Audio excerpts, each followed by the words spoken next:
Megastar pan India లెవెల్లో సైరా అంటూ ఓసారి హిట్ మెట్టెక్కాడు. గతంలో ఇలాంటి ప్రయత్నాల్లో సక్సెస్ అయ్యాడు. ఇప్పుడు బాలయ్య వంతొచ్చింది. నాగ్, వెంకీకి నార్త్ ఇండియా కొత్తేం కాదు, అక్కడ సక్సెస్ కూడా కొత్తేం కాదు. కానీ పాన్ ఇండియా లెవెల్లో మార్కెట్ ని షేక్ చేయాల్సిన అవసరం ఇప్పుడు వచ్చినట్లుంది.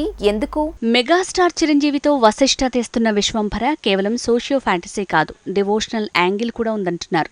సైరా మూవీ నార్త్లో ఆడటానికి దేశభక్తి కూడా ఓ కారణం. అలానే విశ్వంభర నార్త్లో దూసుకువెళ్లేందుకు డివోషనల్ యాంగిల్ తోడయ్యేలా ఉంది. నటసింహం బాలయ్య పాన్ ఇండియా డ్రీమ్ ని అఖండ 2 మూవీ తీర్చేలా ఉంది.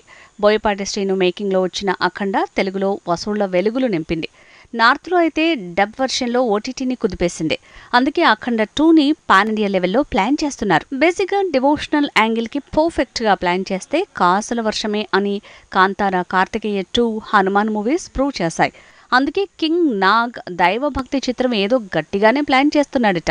గతంలో అన్నమయ్య నుంచి శ్రీరామదాస్ వరకు, షిరిడి సాయి నుంచి ఓం నమో వెంకటేశాయ వరకు ఎప్పుడూ ఇలాంటి ప్రయత్నాలు చేశాడు. కానీ పాన్ ఇండియా లెవెల్లో ప్లాన్ చేయలేదు.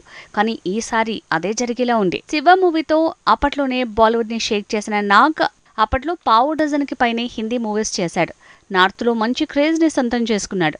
ఇప్పుడు ఇన్నాళ్లకు తెలుగులో pan India devotional movie plan చేస్తున్నాడట. బాలయ్య, చిరు దారిలోనే కింగ్ నాగార్జున నడవబోతున్నాడు.